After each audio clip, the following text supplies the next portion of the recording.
Well, welcome to the Eyes on Jesus podcast with Drew and Tim. This is Tim and Drew, my co-host. How you doing? Hey, I'm doing good, doing good. Excited to go at this again, man. Really excited for our topic today, too. Absolutely. I should say we are a member of the Edify Podcast Network. You can download the app, find more great Christian content creators on there doing podcasts just like we are. And I'm excited too. Like, when we talk throughout the week and like, hey, we have these different topics, I have like another 10 topics that come to mind. And I have to kind of stay focused on, okay, we're talking about this today. Because Yeah. like the options are just so wide for how we can go with this show and with the whole purpose of pointing people to Jesus. And we both came off a busy weekend at the time of this recording with Easter weekend. It's a little busy in the church world. How was your Easter A weekend? little busy. Yeah, that's a good way to put it. My Easter was great. It really was. We were really, I don't want to say low key because we definitely hyped things up as you should for such a big day, but we kept things as consistent and as to the point as we could. And it didn't put a lot of like stress on everybody. It was just kind of like, it was kind of not a normal Sunday, but just a heightened Sunday. But we went through the same kind of system, same kind of processes, and things went really well. Got to meet a lot of new people and got to learn about a lot of people, got to minister to a lot of people, and got to baptize some people as well. All So right. God did great things. How about you? How was your Easter? It was great. A lot of lead up to it on the planning piece, and Good Friday was awesome. Our service was awesome. All of our pastors took like a portion of Old Testament prophets and how they pointed to Jesus, and so that was cool to Awesome. read that. And then, we kind of purposely leave solemn on Good Friday, and then rejoicing on Easter Sunday coming in. But it was definitely early. We had a sunrise service at 6:30, which was awesome. But had to be there at 4 or 5 o'clock and led Ooh, for a long that's day. early. Love my Saturday nap. Or Sunday nap. Yeah, Sorry, after church. Sunday Yeah, naps. Yeah. exactly. Well, and that just like tells you don't even have after Easter. It's tough to keep your days even like in order. We had a sunrise service scheduled for early as well, but it rained us out. We usually have this Oh, sunrise service at this beautiful garden outside, really, really beautiful, and it's so well taken care of. And but because of the rain, we had to cancel it. But still, two services went really well, and can't say enough about what God is doing at both our churches. It's so much fun to watch what is going on and yeah. just seeing God continue to use you and work through you. It's awesome. Yeah, for sure. And, the thing with Easter weekend is we always, look at people that come and you're like, oh, I haven't seen you since Christmas. And, Right. we have that mindset of trying to have an awesome weekend to bring people in, but also, the question for those in ministry is how do you bring them back the next Sunday? Not for necessarily our churches, but these are people that are casual Christians that come on holidays, and we know there's so much power in having a relationship with God, and we can't speak for how their private life is, but the community aspect is so important of church. You can't be a lone wolf out there without accountability and teaching from others and stuff and mentorship. And so that's one of the things. And we had our elder meeting this week too, and that was a thing that came up. Is it's really an age old question, and some churches take it personally, like, oh, what are we doing wrong? But it's really not necessarily what are we doing wrong. It's how do we, how do we push the fact that you need Jesus without also like pushing them away. Yeah, you've got a fair point there. I mean, because you're trying to hit so many different people, right? Like you said, you're trying to hit the person that hadn't been to church in so many weeks, and they're there, coming back, and so they know Jesus. They've heard you even talk about Jesus, but now they're back for a while. Then you've also got the first time guest that's walking in. Maybe they've come from a different church. Maybe they've never been to church before. You don't know. Like it could be either one, both and then you've got the people that have been at your church for a decade, and you're trying to figure out, well, how do we reach everybody? And it's a challenging thing. For me personally, you mentioned follow up a minute ago. That's where I feel like a lot of churches stop. Yeah. And that's where it gets, that's like the most important part.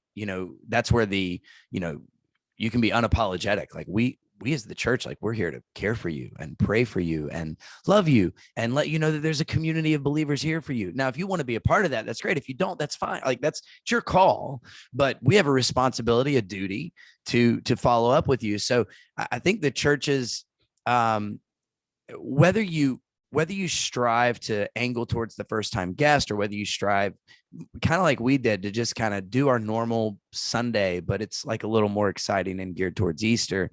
Yeah. Whichever way you land, I think the most important thing is to make sure you get to know the people that came to your campus. One of the and that's one of the challenging things when you have such an influx of people. Now all of a sudden you're like, well, how do we follow up with so many people, and how do we get and so you got to have some systems in place, things like that. And that can be difficult on Easter for sure. One of the things though, that always, like you were talking about, comes to mind with Easter is like, all right, so I'm trying to reach all these people. Depending on what church you're part of, depends on like where you're maybe focused, whether it be like, you've got seeker friendly, or are you just seeker driven, or whatever. Yeah. But like, how far is too far to reach like a first time guest? Right. And this always comes up on like the major ones, right? This always comes up at Easter. This always comes up Christmas Eve. Then there's like Vision Day. And then there's like, every time you come out with some sermon series that you think is going to like change the world, right? And you want to like really push the envelope, maybe with how you word it or how you title it. Like, how far is too far? Yeah. And how do you find that line between, I don't want to forsake my congregation for a new person coming in, but then there's also the leave the 99 for the one. And so like you're balancing all this going on. So tell me how, like for you, planning and going into a holiday like Easter, what's going through your mind? How are you laying that out? What are you trying to be aware of? Yeah, there's so much with that, and a lot of it depends on your church, your calling, your vision for your area.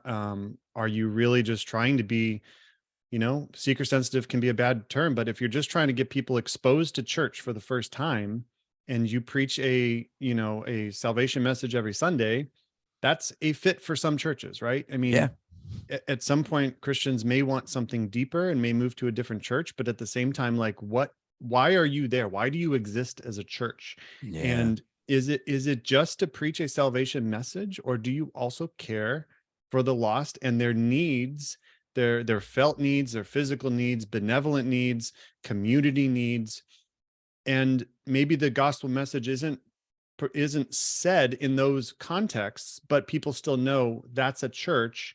Yeah. And they care for me. A good example recently, we were just we do golf cart evangelism on Thursdays, and we just take our golf cart out to our community because we're just stuck right in the middle of a neighborhood, right? A huge neighborhood. Love it. And so we drive around, we hand out Dunkin' gift cards, and we're like, hey, would you like a free donut, right?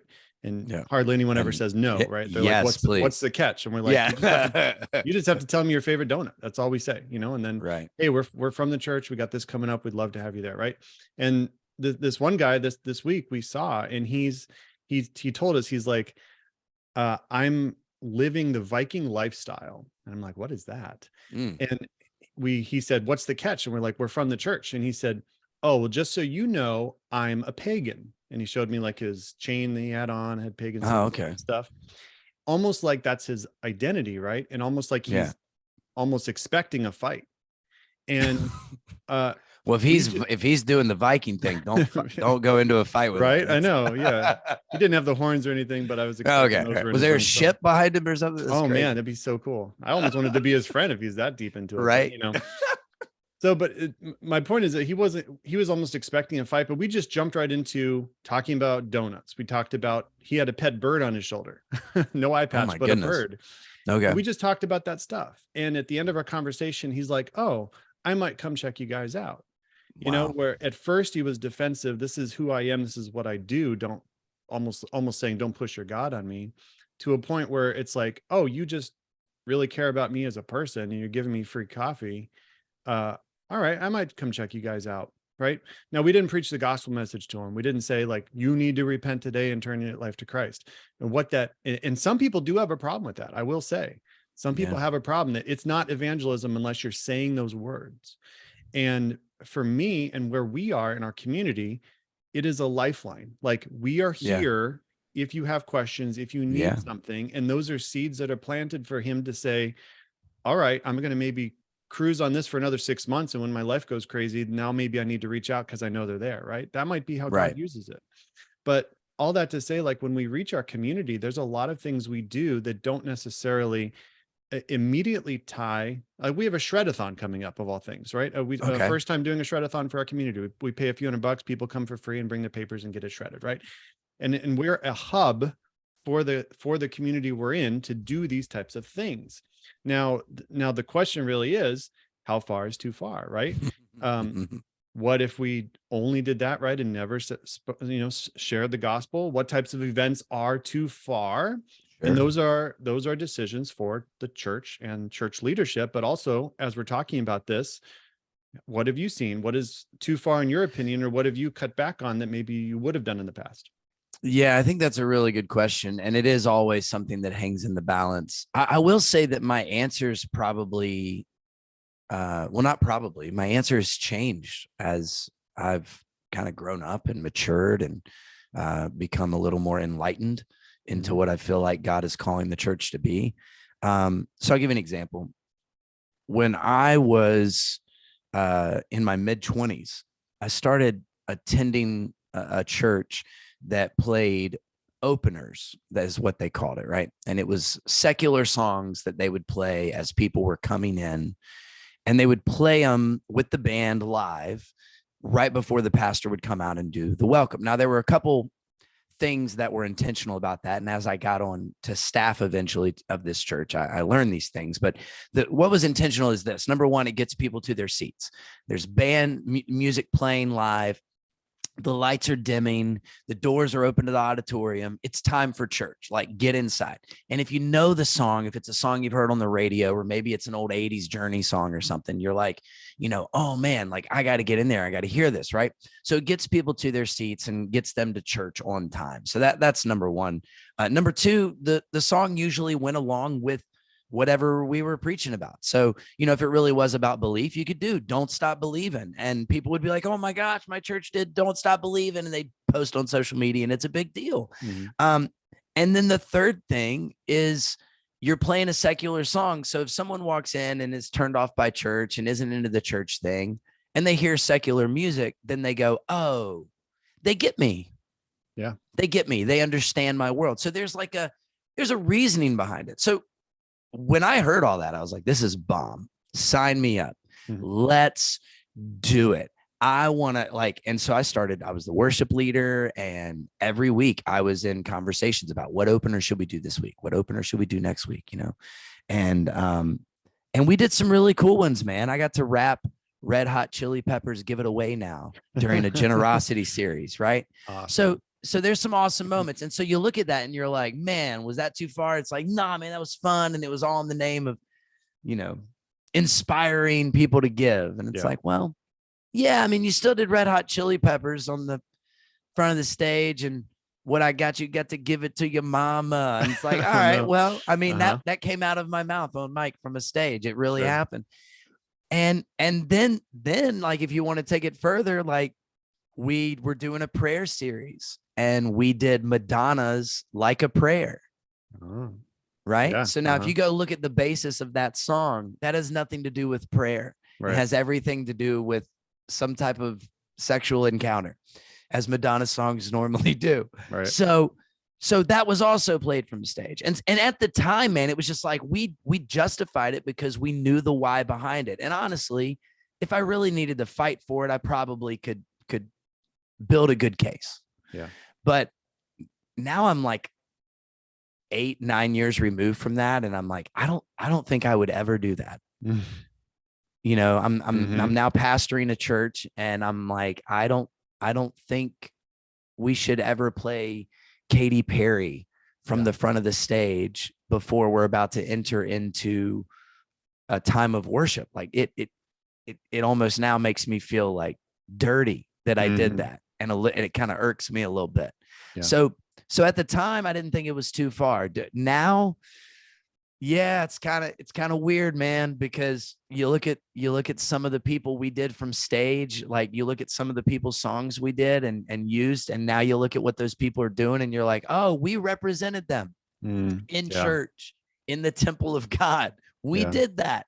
And it's kind of sad to think about it. And so now, you just try to be aware of those kinds of things. And then here's the other thing, man. You know, you talked about like first time guests and seekers and things like that. And, you know, especially for Easter, like, what are you trying to accomplish? I love what Craig Rochelle says, and we will do anything short of sin to reach someone with the gospel of Christ. And, you know, that's been said from stage from a million different pastors. And I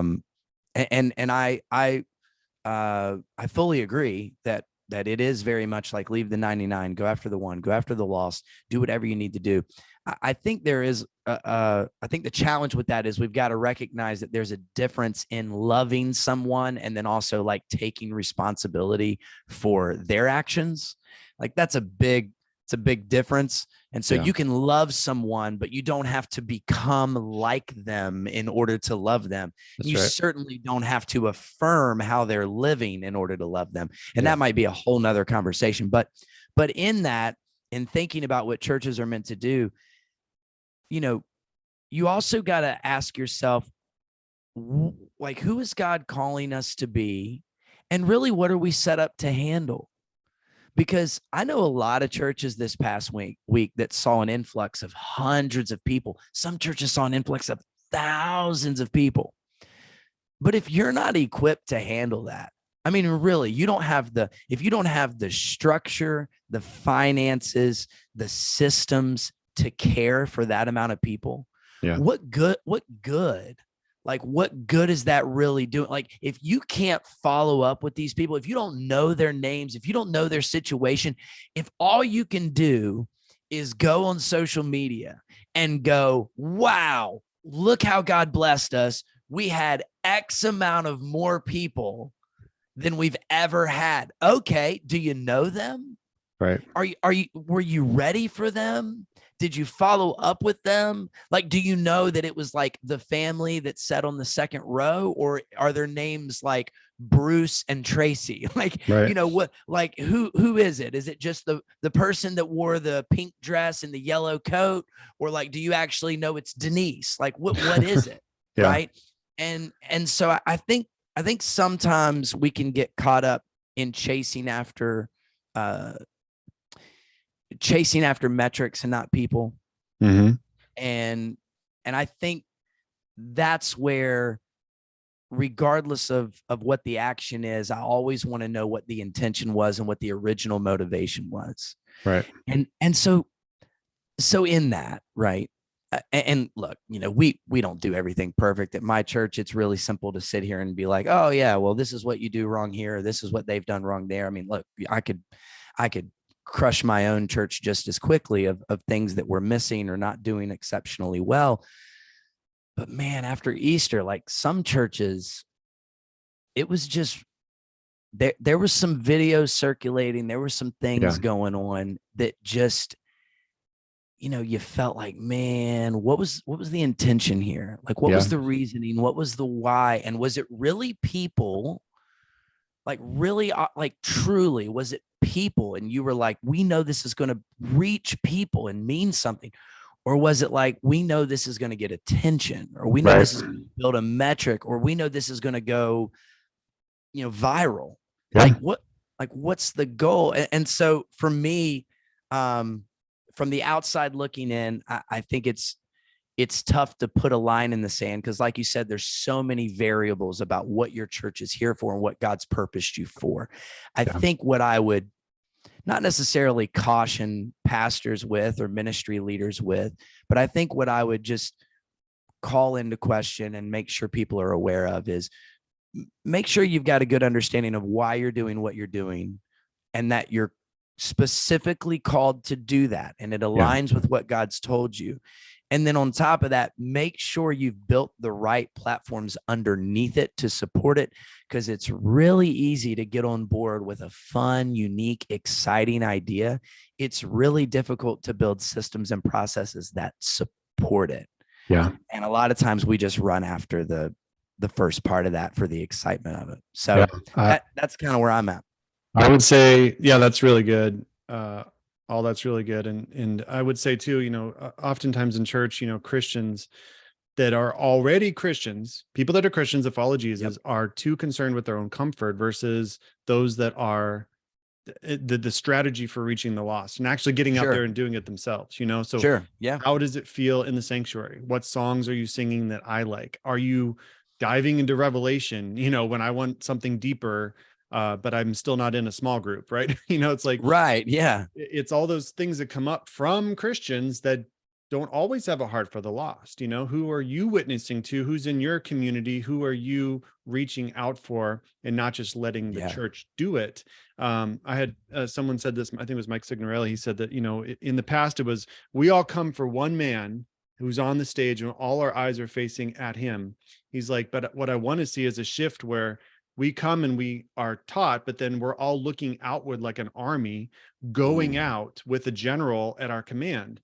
And I love that picture because too often the church is me, me, me. And how is the church serving my needs? But Yeah. there was a great video. I don't know if we can link it in this or not, but I sent it to you from Matt Chandler, who Yep. just called out his congregation in like a 10-minute rant, which was beautiful because almost every pastor has thought this. He talked about, why is only 20% of our people serving? The other 80% that are comfortable eating popcorn, watching, but never using their giftings. He said the blatant laziness in this room, he said, keeps him up at night because he thinks about the potential, the potential for. And I come in the business world. We always talked about our sales potential, right? What is the most we could sell every day? That's your sales potential. And you never hit that, right? But what is your potential as a church if all 100, 500, 1,000 people were using their giftings, we're loving Jesus, we're loving their families, we're serving the lost? What is the potential of that church when everyone is doing that? And that should keep us up at night as pastors, because that is what we need to drive home to our people. We are not here to serve you. We are here to teach you, to guide you, to equip you, to love you, and then send you out. And as Matt Chandler says, sometimes rebuke you. Yeah, sometimes rebuke you. Right. I mean, I was like, yes. What we get now is, now think about if you've had a coach or you've been in the military, which most people listening have had one or the other. You do what that person says. Number one, in sports, because if you don't, you're either cut from the team or you'll lose the game. In military, because you could potentially die or be the cause of death for your squad mates. Yep. If you don't listen, and when your commanding officer gives you a direction, you do it and you say, yes, sir, may I have another?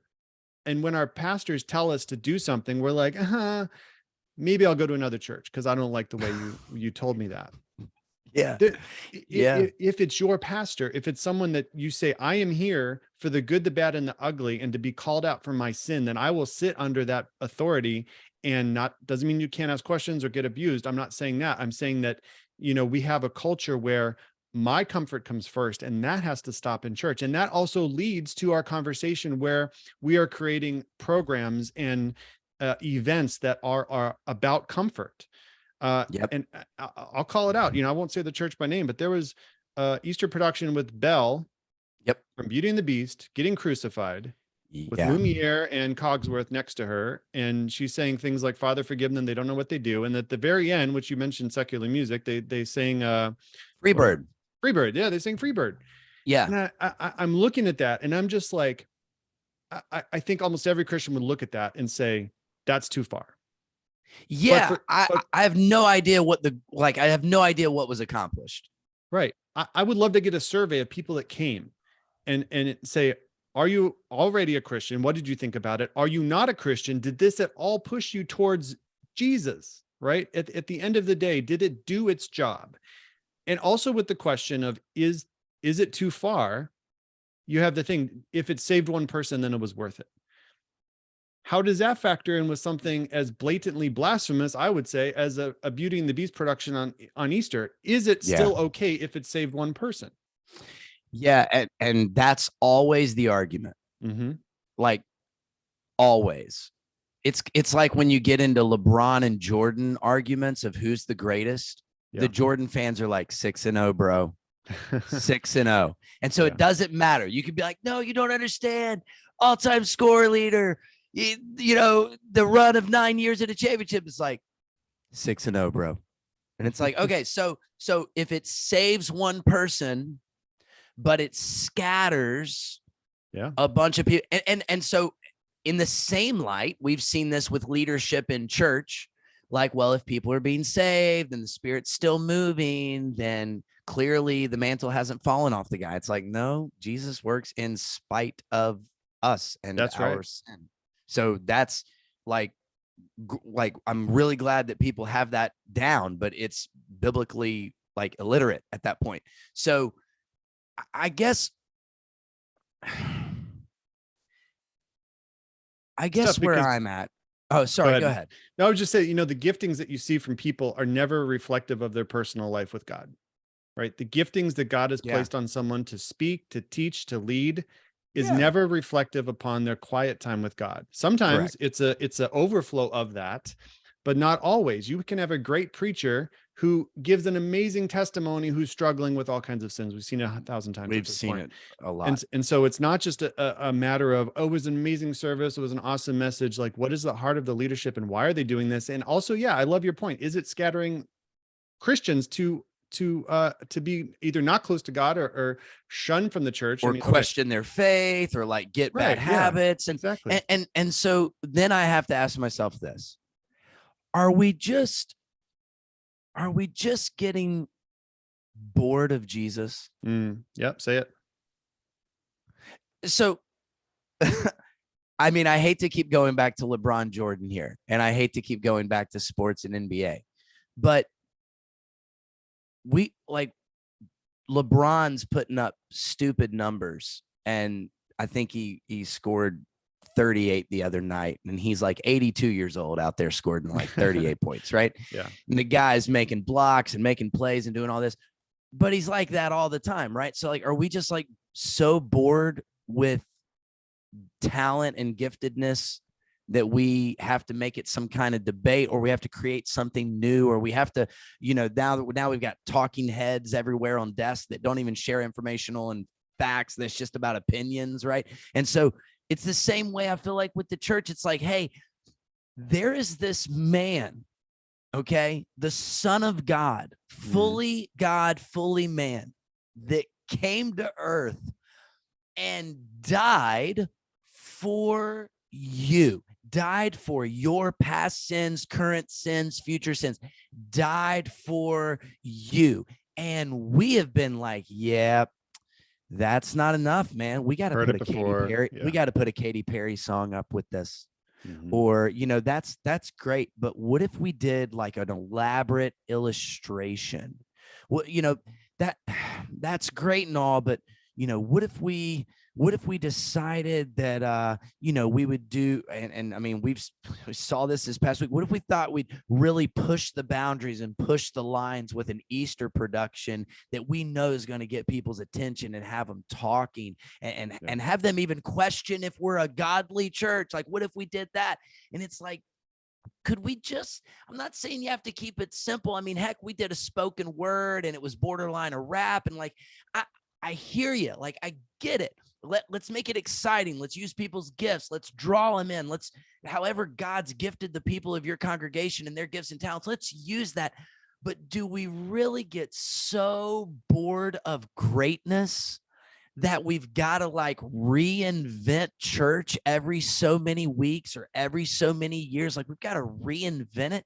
Like, I'm telling you, in my opinion, the future of the church is a culture that when you walk into it has very little to do with how extravagant they can draw you in and then tell you about Jesus, and more about how extravagant they can show you the love of Jesus before they even mention the name. Right. And so that's personally, that is everything that I hope and everything I pray for and everything I dream about when it comes to my church. When you show up, I want you to experience the love of Jesus, so that when I start talking about Jesus, you recognize that the people you have encountered align with the love that I am now explaining. And if that can happen in real and authentic community, like you said, then you have an army. Then you go out and do some damage. Then you really, but when you're like, hey, I think this is what'll get them there, dude, if you're not coming because of Jesus, but you're coming because there's some other, like, man, like the whole deal of like the sermon series thing, like I say this as I start a sermon series this week. Like, we're starting a sermon series this week called Real Sin, REEL. And it's about social media distractions, Instagram Awesome. reels, all that kind of thing, right? Great title. Like, I thank you, God, for bringing it to me and completely flipping my entire calendar for 2023. But like, that's, if you're coming because you're like, ooh, cool graphic, ooh, cool sermon title, man, we are way missing the mark. Like, I get some of that stuff draws you in, but man, it's Jesus, it's love, it's people inviting people. And I hate to say it, but it's the basic things that churches have always been doing all the way back to Acts. Yeah. And they weren't apologetic about it. And I'm not saying we got to over group it here and swing the pendulum way to the other side, because that's pretty much what we've been doing. We were like, oh, we're traditional, let's swing it way to the other side. And it's like, well, now we're getting to the point that, we're talking about, well, what does your church stand for? And when we say church, we don't even really know what gospel and what Jesus they represent, which is scary. Right. Yeah. So we got to, I'm not saying we got to go way back over here, but how about we find something like biblical, and then we look at the gift set of our congregation and we start at that place, and I think we got a lot of work to do. Here's what I'll say too is when I looked on social media this week, it was, I don't even know a percent, but it was a high percentage of videos that I saw that were, quote, Christian videos that were calling out Easter weekends. And rightly so. Like, we're calling them out in a way. Rightly so. They were borderline blasphemous. However, those are salacious videos that people will watch when you call out other people. And I think when you talk about, the gospel being, quote, boring to some people, we see that on social media, where it is these salacious videos that will get the views, and it creates a culture online where and I've been on TikTok for 3 years, and I'm getting less and less interested with being on there, because whenever I do a video that I think is good, is biblical, I share some verses, I talk about the gospel, I'm talking 300 views, right? Which is like capped out now for most people. Whenever I do a video where I share something like about a news story or about what a preacher said, thousands of views. Oh yeah. Because of the nature that people want to see, the infighting or the calling out, or and well, we'll talk about false teachers soon on here too. But it's a culture of, oh, I want to eat my popcorn, and that meme of like the popcorn eating, and it's like, I just want to watch. It's like, but what about the gospel? What about the Bible that doesn't make you want to watch? Right? What about the fact that, if you've heard the gospel 1,000 times, then hear it 1,001 times. Like, it is never something that just goes away. Yeah, I got that. Right. Like, if you're callous to it, that means that God needs to soften your heart to it again. It's not just a one and done thing. And when we bring people to church, the goal is not that they enter a building. You can bring someone to water, you can't make them drink. We can possibly get them into church with 1,000 different means. But when they're there, will they encounter a living Jesus that will transform every aspect of their lives and get the sin out of their life? Or will they just leave saying, okay, I'll be back on Christmas, right? 100%. 100%. And here's why this is an issue. What you just said about Christian fighting.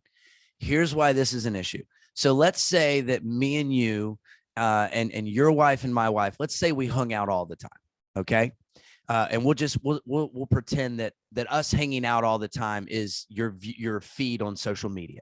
Yeah. So let's say we hang out all the time, and I tell you I love my wife. I tell you all the time I love my wife. But when we're hanging out, my wife and I, all we do is fight.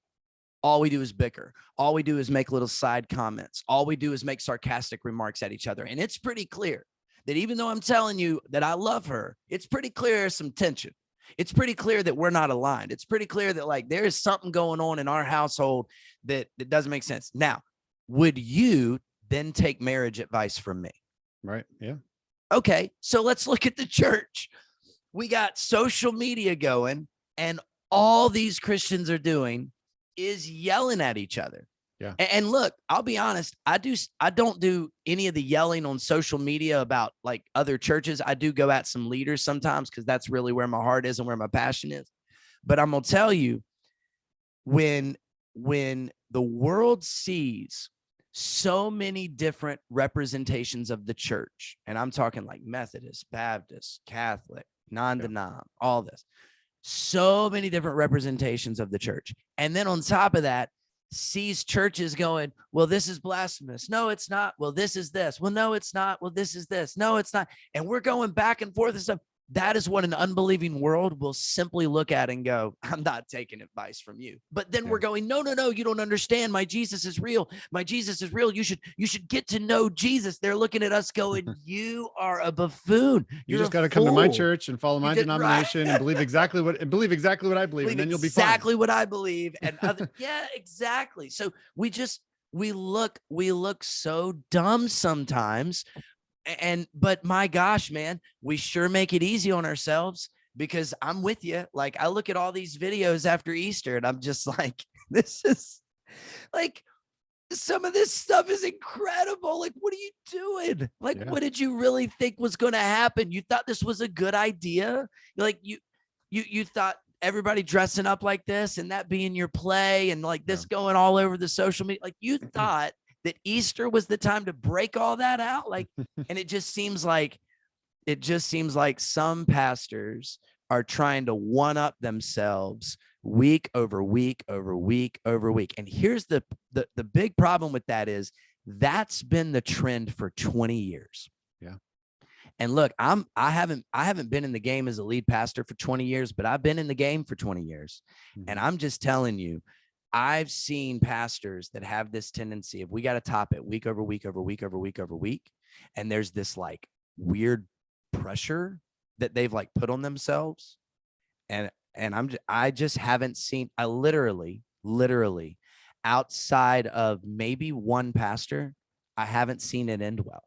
Mm-hmm. I just haven't. It always ends in a breakdown or an affair or a big lie, or like it just ends in a really ugly way. And so we got to be praying for our leaders. We got to be praying for our churches, and we got to be praying for our world. And then we just, we got to navigate it, and we got to make sure that when we're navigating it, we're going to scripture to learn the truth, and then bringing everything through that filter, instead of trying to answer TikTok videos, truth or lies, with other TikTok videos. Yeah. Because that's not the way to go. Yeah. And I would say too, when people see things that look like the world, what's the difference in an unbeliever's mind to say, oh, that looks like Disney. I'll just watch Disney movies. I already watched them. Why do I need to go to church? Or that looks like the Grammys. Hello. Why do I need to go to church when I can just get that? Right. So what is the differentiating factor in those circumstances for the unbeliever? How do they, like I said before, meet a supernatural Jesus through the clutter that you have to get through just to get to him? They're like, no, we mentioned him at the end. Okay, well, I heard someone say this week, what if you handed out, beers at your church, and at the end you're like, oh, by the way, the gospel, right? Does that make it okay? Of course not. That's an extreme example, but we're pushing that boundaries to extremism where we say anything goes, because at the end we talk about the gospel. And I would just caution, like, no, not anything can go because you may mention the gospel in it. Because if you look like the world and act like the world and sound like the world, guess what? You're probably being very 100%. Influenced by the world. And, at the end of the day, I think everyone watching this stuff, in the past, without social media, you never saw this kind of craziness going on in other churches. You had maybe 3 churches in your town, and you stuck with one for 40 years. Oh, and, you didn't have sermons at your fingertip. Now we have so much information, which is a good thing, but also can get us jaded on Christianity. Yeah. And so I would encourage everyone to, at the end of the day, focus on where God has placed you, the mission God has for you, the community that you're in, be a help to your leaders, right? And no leader is going to get all this stuff perfectly. Right. Like you said, you've changed stuff over the years. At our church, we used to do cookies with Santa, and we used to do Easter egg hunts, which we got rid of over the years. And some churches still do those. Fine, more power to them. Sure. Do what you need to do. Yeah. I'm not coming against those, but everyone will have like a journey, right? We have an individual journey spiritually. Churches have a journey spiritually. And we're not always going to get it right. So we need to have grace. We need to have love for each other.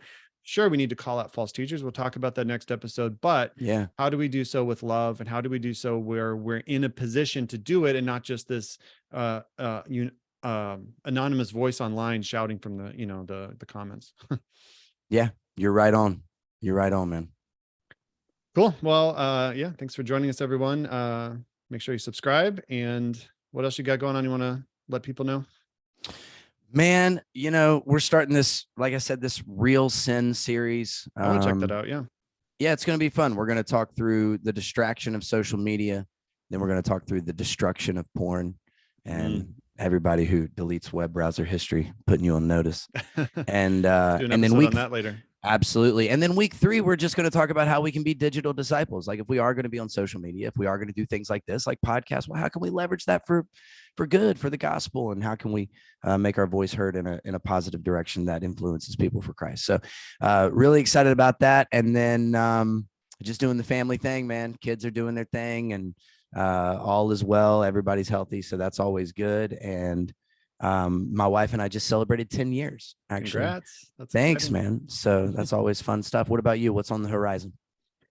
Oh man, we're hitting the hundreds here in Arizona. So we're getting ready for summers, working out, staying ready for swim time. And we just saw the Mario movie. So enjoyed that a lot growing up in the Nice. 80s with the NES, and, still love video games today. It's my hobby that I do just to kind of unwind, not. So maybe we'll do an episode of video games and Christianity. No, probably. I'm not, game. I'm game. Game, Sign me up. literally. There you go.